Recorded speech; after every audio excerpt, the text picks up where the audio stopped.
Yes, I don't care what you think the devil is doing about your life. With God, all things are possible, and it's the might of God that will change your life. Listen to this.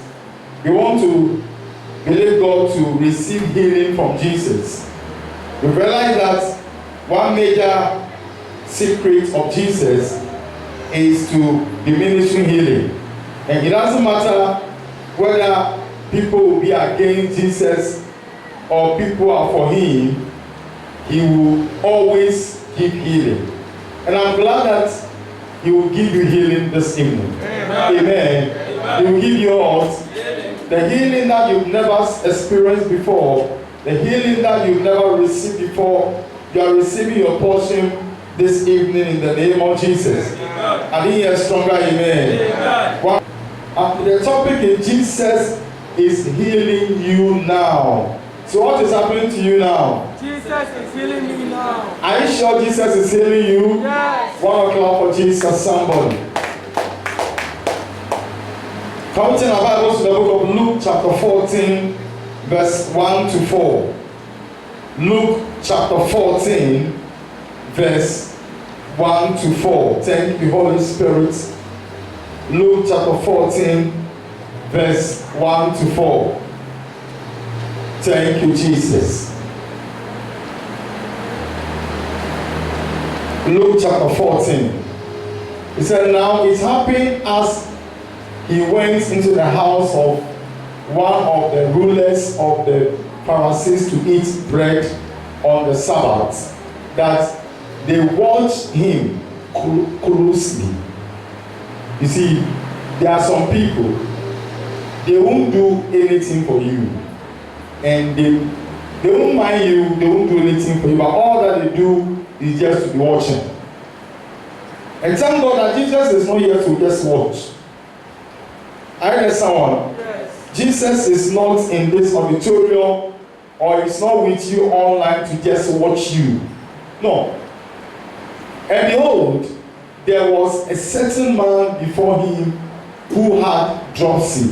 Now, dropsy is, NIV says, there in front of him was a man suffering from abnormal swelling in his body. You know, the challenge against the man was abnormal swelling. Now, don't accept conditions against your body as normal. No, I hear someone. Yes. Never accept any condition against your body as what? Normal. The Bible says there in front of Jesus was a man suffering from abnormal swelling. Please, what is against you this very hour? It is so normal, it is abnormal. When you see things against your body, challenges against your head, your stomach, your leg, or any part of your body, don't just be there and consider it as normal. My Bible tells me that it is all, I want to say abnormal. I want to conclude to you and I this evening that sickness is abnormal. That is why Jesus is in to heal all of us. Amen. I hear somebody. Yes. Jesus is where he's right here to heal each of us.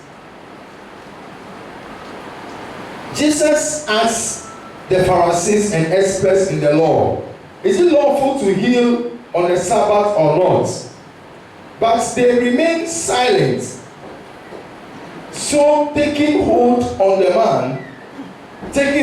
man, he healed him and sent him away. This evening, Jesus will heal you and send him away. Amen. I don't know whichever sickness that you came here with. Me, I'm not a healer. I can never heal you, and nobody can heal you. And there's nothing that I can do for you to be healed than to introduce you to the healer. And he has been healing, he is healing, and he will continue to heal. Amen. I'm glad that it doesn't matter any sickness, any disease, any illness in anyone in this auditorium, I'm telling you, your body will be healed. Amen. You won't feel sick again. Amen. I didn't hear stronger amen. Amen. I said you will never feel sick again. Amen. You know how the sickness will disappear. Because look at this man. Jesus just took hold of the man and healed him. And that's the same thing Jesus is coming to repeat. In Malachi chapter, is it 3 verse 6? Malachi 3 or 6. It says, I the Lord do not change. I the Lord, I don't hold. So come back to Luke chapter 14.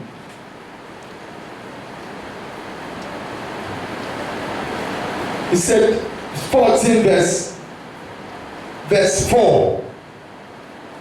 But they remain silent, and some people have remained silent about the abnormal sicknesses and diseases in your body. And some of you see the sickness as normal. You see the disease as normal. But thank God, it's like those, there are some guys, they go in town and any pure water rubber is on the floor, they do what? They pick it, not true. It doesn't matter where it is, they pick it. And Jesus too is walking about, anywhere he sees sickness, he will pick the sickness.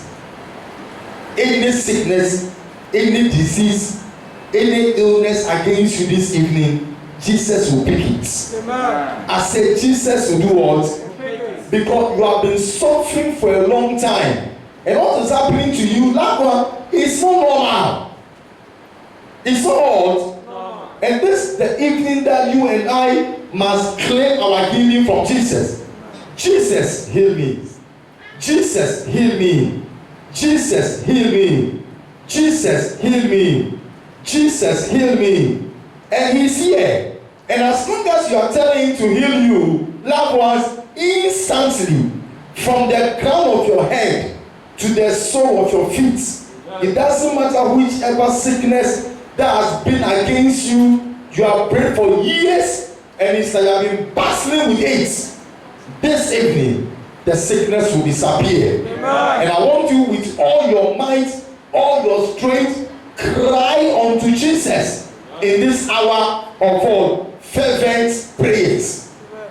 I hope you understand. When I say fervency in prayer, we are going to be fervent in prayer, pray aggressively, with force, with all our might, and claim our healing from Jesus. Amen.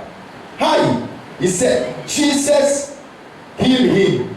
So this evening, I'm in to remind you, as God gave the topic, he said, Jesus is healing you now. So clap for Jesus. And can we please, if you can stand. If you cannot stand, you can still sit and let's pray. But I'm telling you, it's a prayer hour. And all God likes is when we pray. There is one thing that shows to Jesus that you love him. You know it. The major thing that shows, prove to Jesus that you love him is when you look up to him for something. When I saw it in the Bible, it blew up my mind. I realized from the book of John chapter 16 that when you pray, then it means that you love Jesus. I think it's in John chapter 16, and I want to use that to encourage you so that you won't just say you love Jesus then when you pray. No.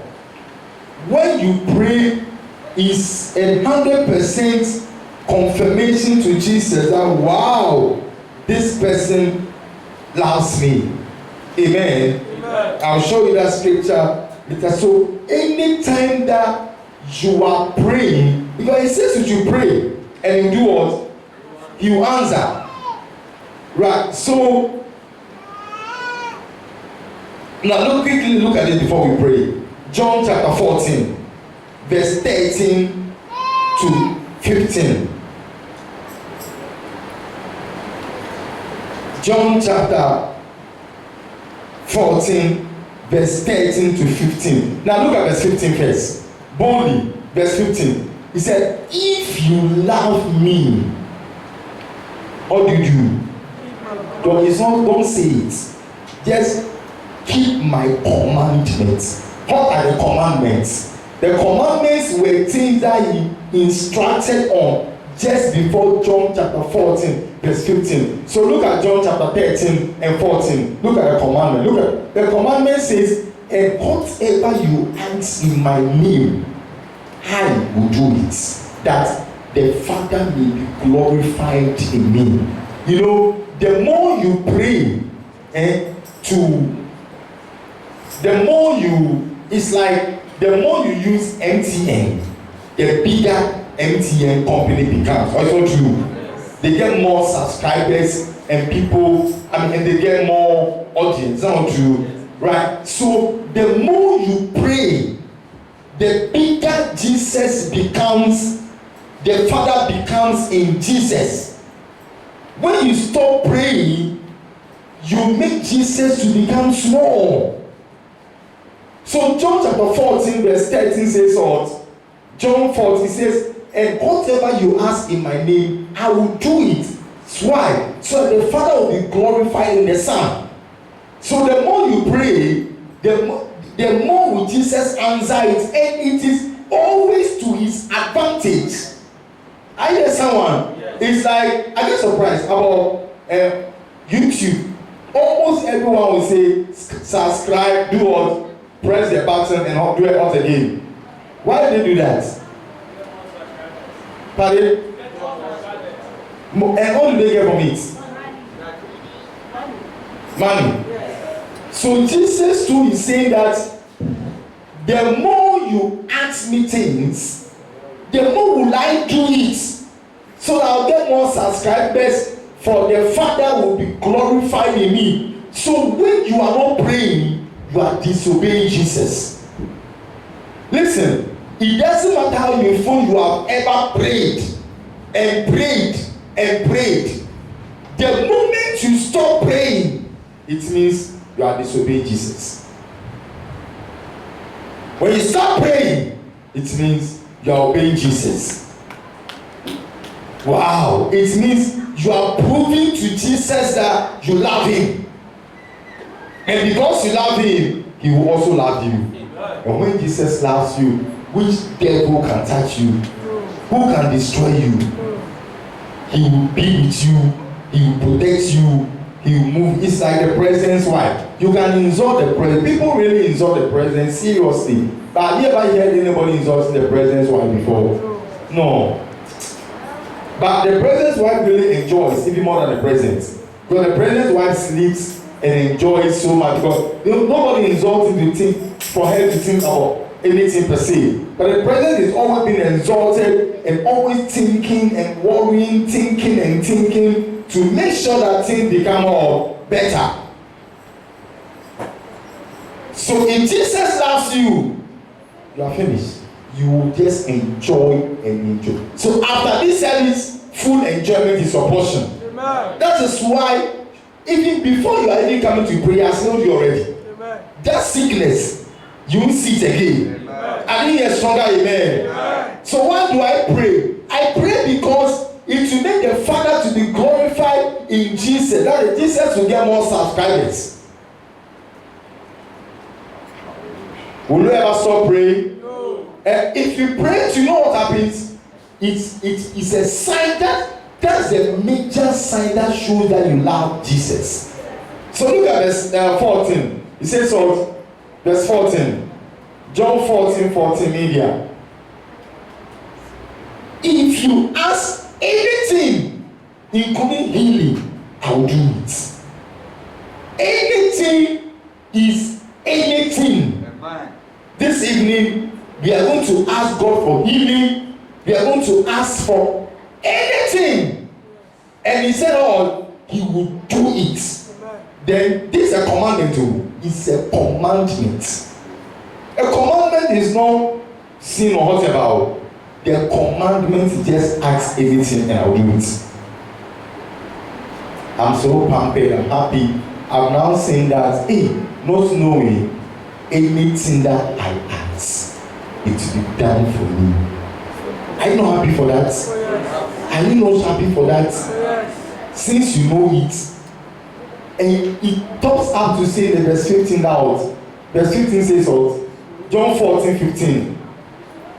He said, if you love me, keep my commandments. Keep it means that, and the commandment is always ask me for anything.